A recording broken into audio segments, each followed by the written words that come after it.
نن درته محترمو په مال او دولت کې د اضافې لپاره ډیره زیاته ناشنا وظیفه هم د الله پاک یو نوم دی.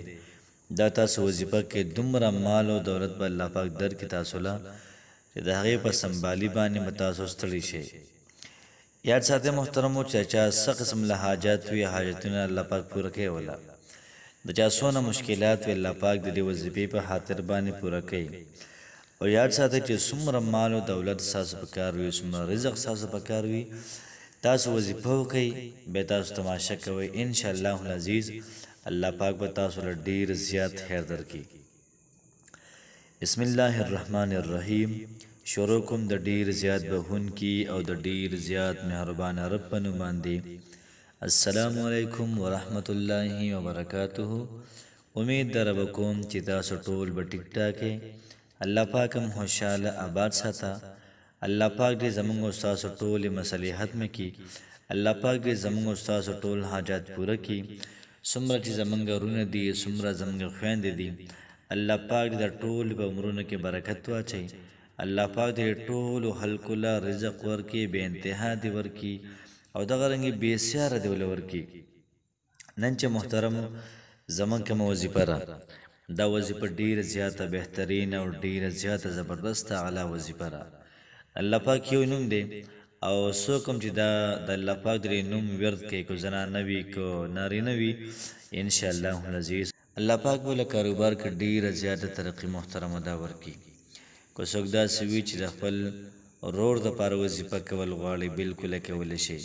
کو څوک د خپلو بچو دپاره کول غواړي بلکل یې کولی شي.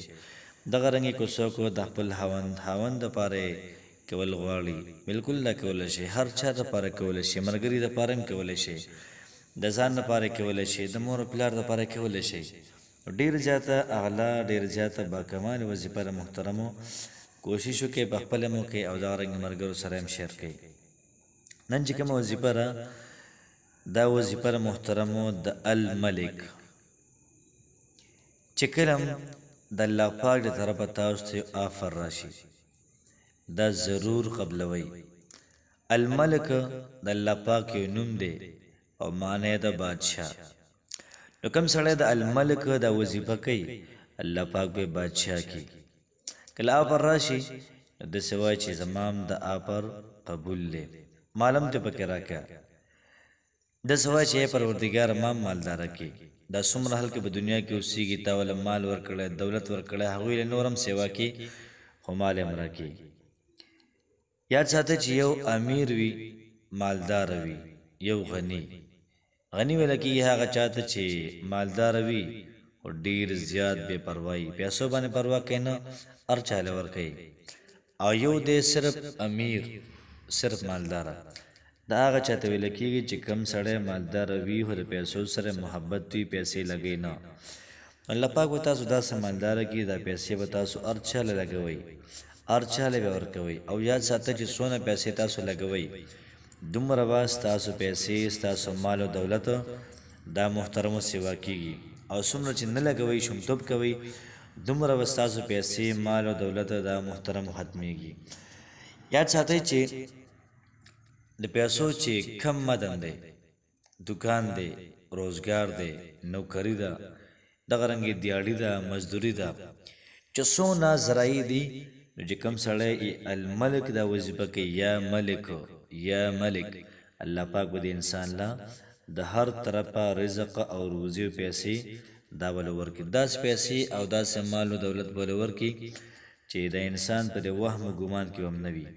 د سهار د مانځه نه بعد الملک 300 پیرې محترمو دا ویل پکار دي چې کله موږ د سهار لمونځ کو جمع سره بیا به د هغې نه بعد محترمو 21 پیرې درود شریف وایو بیا به د هغې نه بعد محترمو الملک دا به 300 پیرې وایو الملک الملک الملک یا ملک یا ملک دواړه ویلی شي.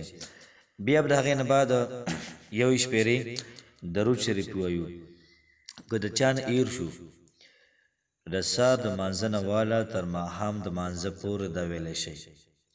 او دویم چې کوم نشست دی زمونږ او سهار کې دا ویلي او بیا چې کله د ماسپښین لمونځ تاسو وکئ د هغې نه بعد به یا ملک 120 پیرې وایي 100 پیرې او شل پیری چې کله مې 120 پیری دا برابر کو نو بیا دعا وکي اے پروردګار ستا نوم د یا ملک اے بادشاہ اے د بادشاہانو بادشاہ منګه مالدار کی اے د بادشاہانو بادشاہ منګ له رزق راکی اے د بادشاہانو بادشاہ منګ له دولت راکی اے زمنګ ربا منګ د چا محتاج کومو اے زمنګ ربا منګ له ډیر زیات مال او دولت راکی زمنګ رزق دار ډیر زیات پراخ کی نو چې په دې لیول باندې دعا وکړئ شي په عجزۍ باندې دعا وکړئ شي ان شاء الله العزیز الله پاک به موږ تاسو ټول له داسې رزق راکړي چې زمونږ به وهم ګمان کم نه وي